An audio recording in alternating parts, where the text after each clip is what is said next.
हमारे समाज में प्रेम करना पाप नहीं है। हमारे समाज में दो व्यक्तियों से बात करना पाप नहीं है। एक लड़का एक लड़की से बात करते हैं वो भी पाप नहीं है। एक लड़का लड़की ज़्यादा क्लोज आ जाते हैं वो भी पाप नहीं है। लड़का लड़की आपस में हम बिस्तर हो जाते हैं वो भी पाप नहीं है। लड़का लड़की एक दूसरे को छोड़ देते हैं वो भी पाप नहीं है। फिर वही लड़का लड़की दूसरे लड़कों लड़कियों से संबंध बनाते हैं वो भी पाप नहीं है। पाप तब आता है जब एक लड़का लड़की आपस में विचार करके, भावनाओं का आदान प्रदान करके, भावनाओं को सीख कर, समझ कर, सोच कर जीवन निर्वाह करने की सोचते हैं और घर में बताते हैं कि हमें इससे प्रेम है और विवाह करने की अभिलाषा रखते हैं, तब यह पाप बन जाता है। हमारी सोसाइटी के अनुसार यह एक पाप है कि प्रेम कर लिया, दोस्ती यारी हो गई, सब ठीक है, लेकिन विवाह नहीं कर सकते हो। इससे हमारी इज्जत घट जाएगी, हमारी इज्जत पर दाग लग जाएंगे, घर में बवाल बनता है, लड़कों को आवारा कहा जाता है,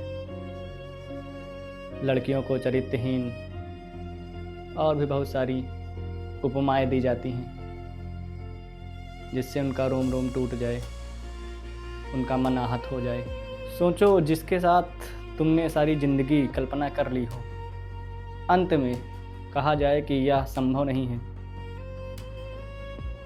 तो कैसा रहेगा जीवन।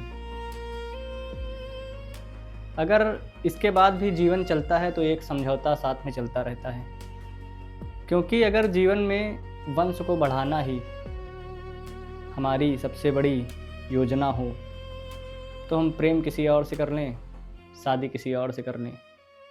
लेकिन हमने सोचा है कि जिससे प्रेम किया है उससे अगर शादी कर हो जाए तो जीवन का एक आनंद मिल जाएगा, मुक्ति का साधन मिल जाएगा, क्योंकि इसके अलावा हमारा मन कहीं भ्रमित भी नहीं होगा। प्रेम, पाप, समाज, इज्जत, इन सब चीज़ों के मध्य में दो जिंदगियां पिसती रहती हैं। उन्हें समझ में नहीं आता है कि क्या करें क्या ना करें।